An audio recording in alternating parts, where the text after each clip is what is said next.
Bom, iniciando a aula de hoje, a gente vai falar sobre infecções sexualmente transmissíveis, tá? Bom, a gente vai falar sobre a ISTs. Bom, a gente sabe que 1º de dezembro é o Dia Mundial da Luta contra a AIDS, não é isso? Esse dia ele foi criado pela Assembleia Mundial de Saúde, né? E existe para divulgar a importância da prevenção da doença, para realizar campanhas de solidariedade em prol das pessoas que são portadoras do vírus e também combater o preconceito contra elas, tá?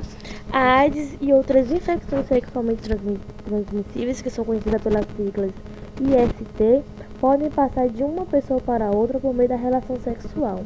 Bom, esse tipo de doença, né, é considerado um dos problemas de saúde pública mais comum em todo o mundo. Bom, os assuntos que irão cair no teste, tá? Os métodos contraceptivos, infecções sexualmente transmissíveis, que são as IST, e o movimento da Terra, tá? Esses serão os assuntos que irão cair na nossa avaliação.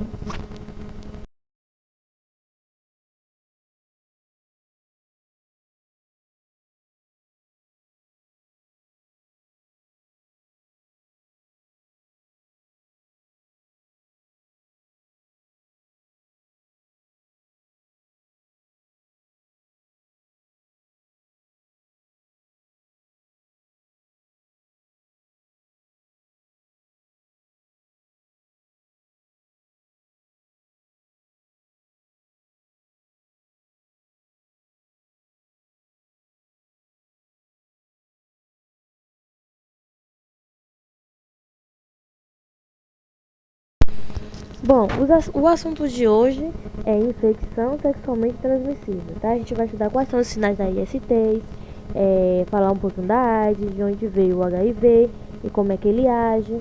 A gente vai falar sobre a prevenção e o tratamento, como é que combate o preconceito, tá? E também a gente vai falar a importância de realizar exames em caso de suspeita de contaminação, tá? E em seguida vamos fazer alguns exercícios para fixar. Então, dentro desse assunto de hoje, tá lembrando que esse assunto a gente vai dar ele vai ser dividido em 2 slides. A gente vai dar o primeiro agora e na próxima aula vai dar a continuidade e terminar o assunto, ok?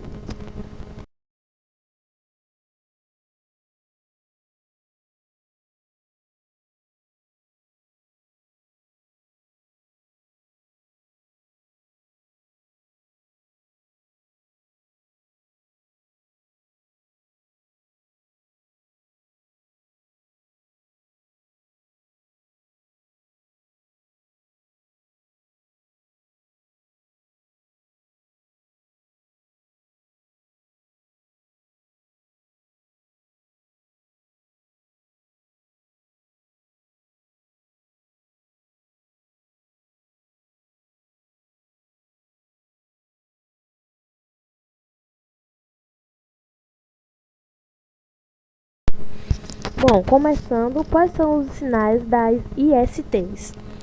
Bom, sabe-se que quanto mais cedo, né, uma doença ela for diagnosticada, maiores são as possibilidades de tratamento e de cura, tá? Isso não é diferente em relação às ISTs, tá? Por isso é fundamental procurar ajuda médica ao observar qualquer um dos seguintes sintomas que está mostrando aí no slide, tá? O primeiro sintoma é coceira, dor, caroços, feridas, bolhas, verrugas, inflamações, manchas avermelhadas ou também manchas escuras nos órgãos genitais ou em torno deles, na região anal, na boca, na palma da mão ou na planta dos pés, tá? Outro sintoma também é dor, ardência, incômodo durante o ato sexual ou ao urinar, tá? Também a necessidade de frequente de urinar. Ínguas também, nódulos linfáticos na virilha, secreções ou sangue expelido pelo pênis, tá? A mudança de cor, cheiro de secreção vaginal ou dor na parte da barriga. Então, esses são os sintomas que costumam apresentar para quem tem IST.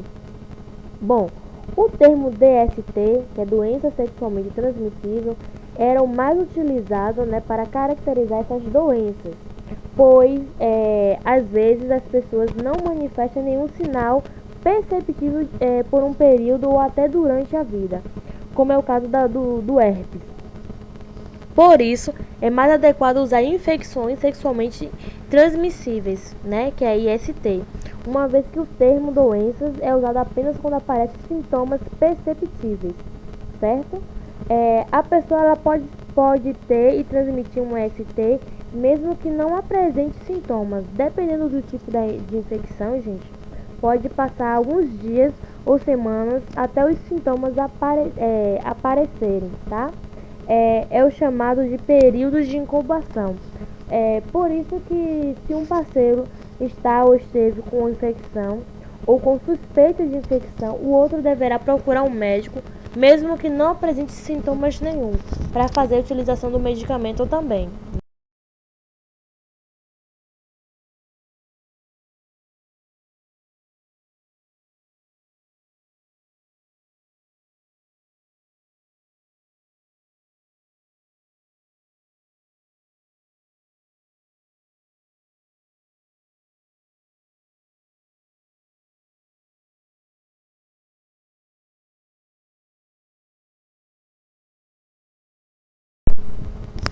Bom, às vezes os sintomas da doença elas desaparecem espontaneamente e a pessoa pode pensar que ela está curada, mas sem tratamento médico os sintomas podem voltar a se manifestar e a doença pode provocar consequências ainda mais graves, tá? Por isso é importante fazer uso de preservativos masculino e feminino. É a medida assim, mais eficaz para prevenir a transmissão de IST durante a relação sexual, certo? Bom, além disso, oitavo ano, é importante que homens e mulheres elas mantenham, né, hábitos de higiene e consulte um médico regularmente para verificar a saúde dos órgãos genitais. Tá? A gente vai estudar algumas ISTs e conhecer as medidas de prevenção, tá? Para a nossa avaliação.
Vamos começar pela AIDS, tá? Bom, a AIDS é causada pelo vírus da imunodeficiência humana, que a sigla em inglês é HIV, tá? Quando a infecção não está controlada, o vírus ele ataca o sistema imunitário, tá? Responsável pela defesa do organismo e por isso pode deixar os pacientes muito vulneráveis e outras infecções e doenças, tá? Lembrando que a AIDS ela não tem cura, tá? Em 1981, médicos dos Estados Unidos ficaram intrigados com a ocorrência de um tipo raro de câncer e de pneumonia em indivíduos jovens.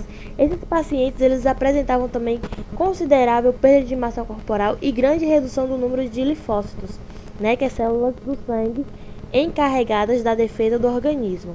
Bom, enfraquecidos, os pacientes eles ficavam vulneráveis a vários tipos de infecções e de infecções assim, secundárias. E surgia a suspeita de que se tratava de uma moléstia, né? Moléstia, que em 1982, se eu não estiver enganada, já havia, né, cerca de 2.000 casos. que foi chamada de Síndrome da Imunodeficiência Adquirida, né, que é a AIDS. Bom, termo a partir do qual foi criado, né, a sigla AIDS, que pode ser chamada de SIDA, sigla que corresponde à formação em português, certo? As observações, né, indicavam que a doença era causada por um agente infeccioso transmitido por via sexual ou pelo sangue, mas faltava identificar exatamente esse agente. Bom, em maio de 1983, Luc Montagnier, pesquisador do Instituto Pasteur na França, conseguiu isolar o vírus, tá, das células de um paciente com AIDS. No ano seguinte, o cientista estadunidense Roberto Gallo anunciou também ter isolado o vírus, que é esse daí que mostra na imagem, tá? Que tem essa representação esquemática aí do vírus do HIV. Bom, teve início então uma disputa em torno da autoria da descoberta, que acabou sendo atribuído aos ambos cientistas, tá?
Bom, mas eu pergunto a vocês, de onde veio o HIV e como é que ele age?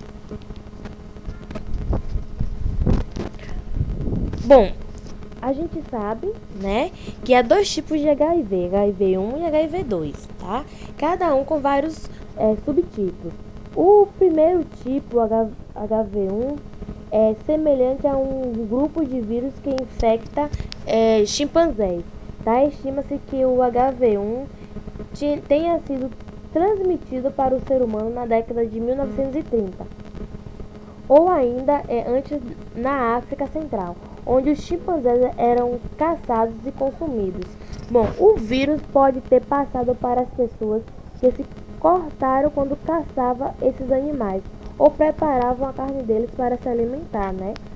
Bom, aos poucos, né, os vírus se espalhou para as regiões mais povoadas e sofreu transformações ou mutações, o que deu origem à nova variedade. Bom, um segundo tipo, que é o HIV2, menos disseminado pelo mundo, é encontrado principalmente em alguns países da África e parece ter sido transmitido pelo ser humano da mesma maneira que o HIV1, mas a sua fonte original é uma espécie de macaco conhecido como macaco verde, tá?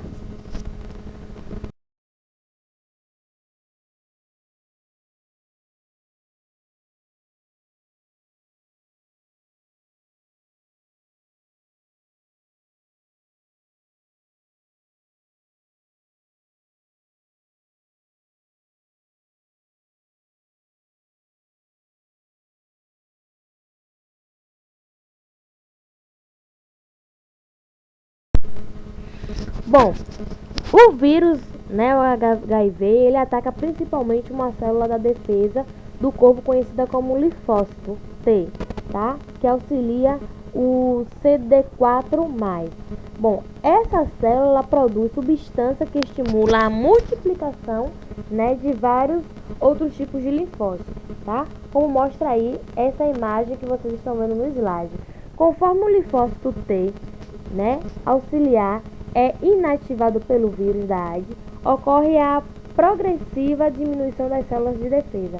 Dessa forma, o organismo ele vai ficar vulnerável a diversos micro-organismos, tá? E a pessoa pode morrer vítima de infecção que não causaria grandes problemas em indivíduos saudáveis. Essas infecções são conhecidas como doenças oportunistas, tá?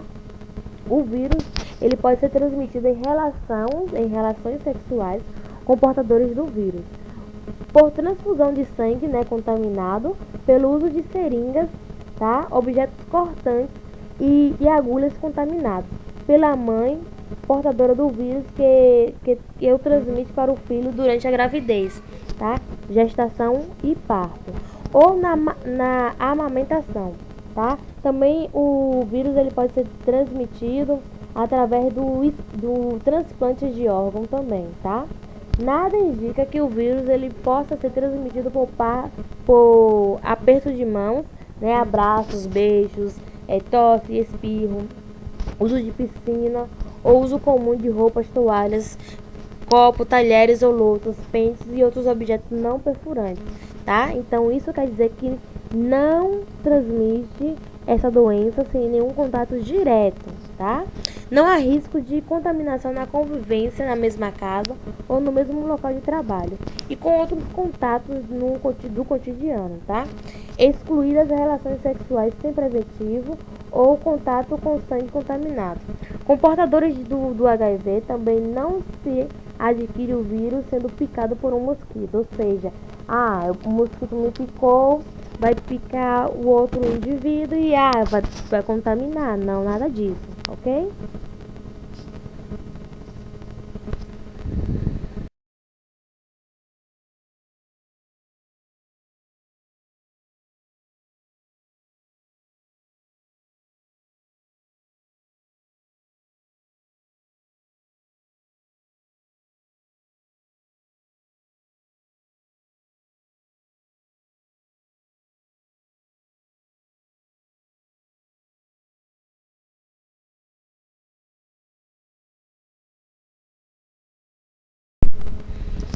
Bom, em relação à prevenção e o tratamento,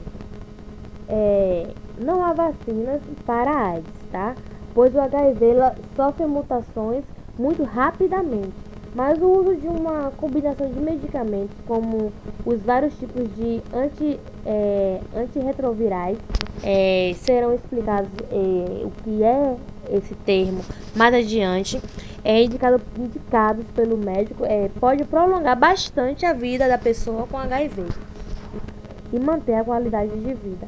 Além disso, novos tratamentos e remédios mais eficientes e que causem menos efeitos colaterais têm sido bastante pesquisados, tá? Não podemos esquecer, porém, que os medicamentos têm de passar por uma série de testes antes de serem usados pela população. Bom, esses testes eles podem demorar anos para chegar a um resultado conclusivo. Bom, nos últimos anos, né, foram disponibilizados também medicamentos que podem ser tomados após a suspeita do contato com o vírus HIV, diminuindo a chance de instalação da infecção, a chamada de profilaxia pós-exposição, que é o PEP. Bom, pode ser usado em casos de violência sexual, de relações sexuais desprotegidas ou por profissionais de saúde que se cortam com agulhas, bisturis ou alicates que possam estar contaminados, tá? O tratamento é oferecido pelo Sistema Único de Saúde, que é o SUS, e deve começar, tá? No máximo 72 horas após a exposição ao vírus.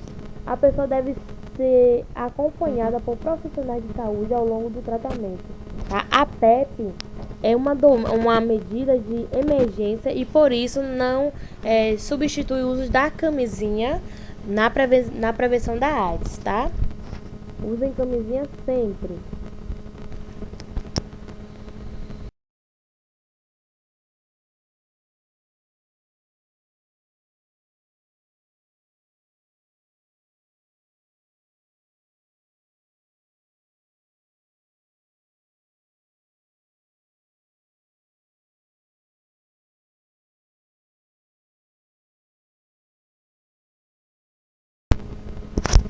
Bom, falando um pouquinho sobre o combate ao preconceito, né? O Dia Mundial da Luta contra a AIDS existe para mostrar, né, às pessoas a importância não só da prevenção, mas também do combate ao preconceito, né, da AIDS, né, contra pessoas infectadas na verdade. No Brasil, a data passou a ser comemorada no final da década de 1980, né? Desde então, né, houve muitos avanços no país em programas de ações de prevenção e assistência contra a AIDS, tá? Conhecido inclusive pela comunidade internacional. Bom, mesmo assim, a mortalidade provocada pela AIDS ainda é alta, tá? O que significa que muitas pessoas portadoras não procuram tratamento pela falta de informação ou por medo do preconceito, tá? Desde 2014 para cá, as condutas de discriminação contra o portador do HIV ou da pessoa com AIDS serão consideradas crimes sujeitos à pena de reclusão. A Lei Federal 12.984/2014, ela prevê pena de prisão de 1 a 4 anos de prisão, né? E multa para quem discrimina as pessoas vivendo com HIV ou com AIDS, tá? Bom, hoje, né, com os exames disponíveis, é possível identificar se uma pessoa tem HIV, ou seja, se é portadora do HIV, soro positivo assim chamado, tá? Mesmo que não apresente sintomas. Bom, essa gravura aí, ela é a realização de exames, né? Ela indica que a realização de exames é importante para iniciar o quanto antes um possível tratamento, tá? A pessoa que sabe que tem o vírus deve ter muito cuidado, deve ser muito cuidadosa para não contaminar outras pessoas, tá?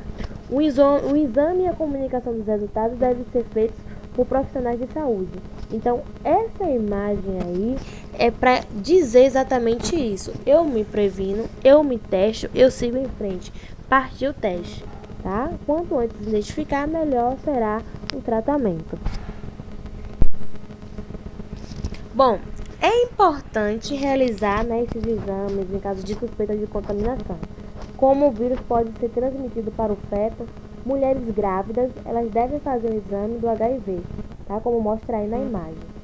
Bom, alguns estudos indicam que o risco de transmissão é cerca de 27%, tá? Porém, se a gestante fizer o tratamento e o bebê tomar os medicamentos nas primeiras semanas de vida, esse risco cai para aproximadamente 2%, tá? Do risco. Bom, a contaminação do HIV por meio das transfusões de sangue diminui de forma considerável com a realização do exame pelos doadores e a fiscalização de bancos de sangue pelo governo.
Bom, o Sistema Único de Saúde, que é o SUS, realiza gratuitamente o teste rápido do HIV em seus centros de testagem e aconselhamento, que é o CTA, tá?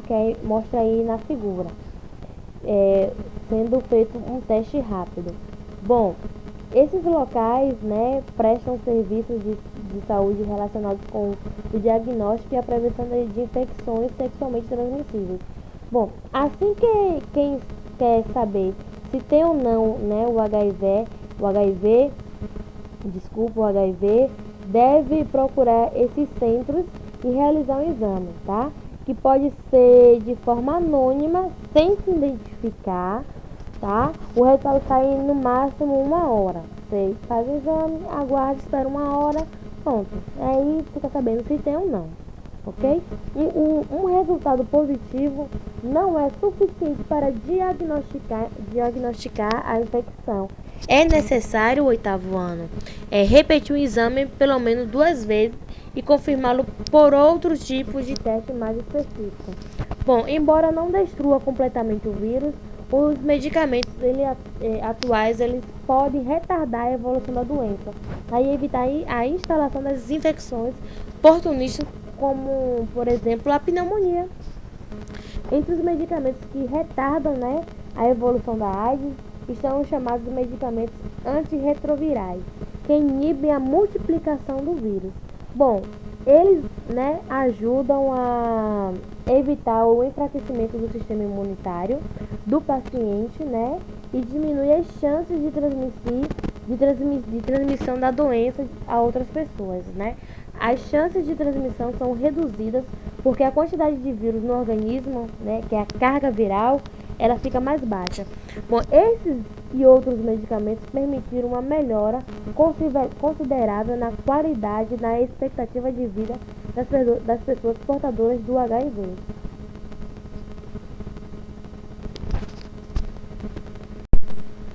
Agora que a gente vai ter uma sequência de atividades, né, para fixar aí esse conteúdo que acabamos de estudar.